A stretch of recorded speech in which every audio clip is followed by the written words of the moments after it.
Assalamualaikum warahmatullahi wabarakatuh. Perkenalkan, kami dari kelompok 2 akan mempresentasikan hasil kerja bersama kami yang berjudul tentang pandangan baru tentang evolusi.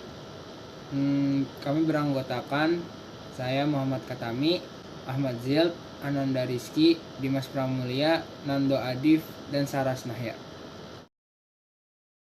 Yang pertama, awal pandangan baru tentang evolusi. Di dalam teori Darwin menyatakan bahwa hewan dan tumbuhan berasal dari suatu spesies yang sama. Spesies tersebut mengalami perubahan fisik seiring dengan berjalannya waktu dikarenakan adanya seleksi alam. Teori evolusi Darwin banyak sekali mendapatkan pertentangan, baik dari sisi agama maupun sains.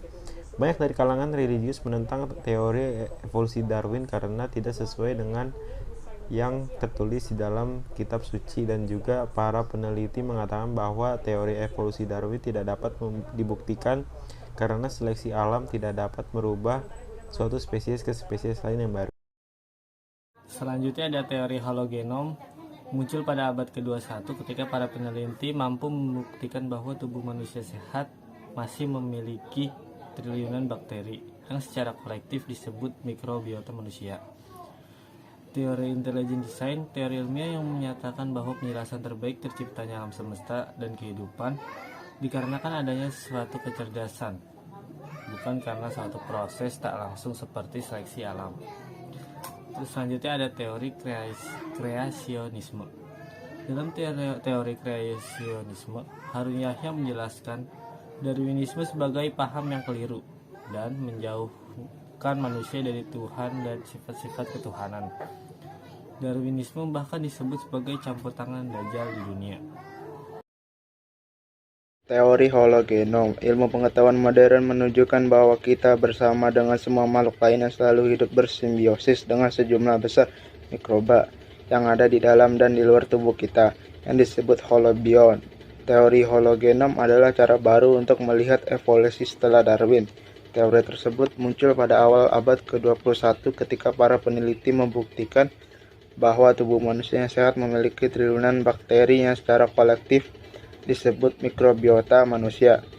Mikroba muncul di bumi jauh lebih dulu dari manusia, dan teori baru menyimpulkan bahwa kita semua berevolusi dalam hubungan simbiosis satu sama lain. Teori intelligent design. Studi dan analisa yang dilakukan adalah dengan mencari fakta bahwa terbentuknya suatu objek membutuhkan suatu perancangan yang memerlukan kecerdasan untuk mendesainnya. Aplikasi dari teori intelligent design antara lain dengan mendeteksi atau membuktikan adanya perancangan pada struktur biologi kompleks, pembentukan DNA, dan asal mula keragaman makhluk hidup. Selanjutnya ada teori kreasionisme. Pertama, teori evolusi tidak mampu menjelaskan unsur protein dihasilkan, padahal protein adalah unsur terpenting bagi makhluk hidup.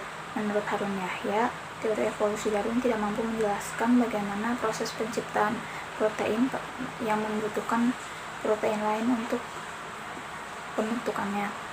Yang kedua, Harun Yahya juga mengatakan tak ada fosil peralihan. Teori Darwin menjelaskan fosil menghubungkan makhluk hidup dengan nenek moyangnya. Menurut Harun Yahya, fungsi fosil tidak begitu, melainkan untuk menentukan taksonomi makhluk hidup serta menentukan jejak nenek moyangnya hingga mendapatkan bentuk seperti makhluk hidup modern. Teori kreasionisme. Menurut Harun Yahya, bagaimanapun proses yang dialami, kera tak akan pernah mencapai tingkat kecerdasan manusia. Dengan kata lain, tak mungkin kera berubah menjadi manusia. Menurut Harun Yahya, Tuhan memberkati manusia dengan kemampuan berpikir dan berbagai superioritas lain melebihi makhluk lain. Sekian dari kelompok kami. Wassalamualaikum warahmatullahi wabarakatuh.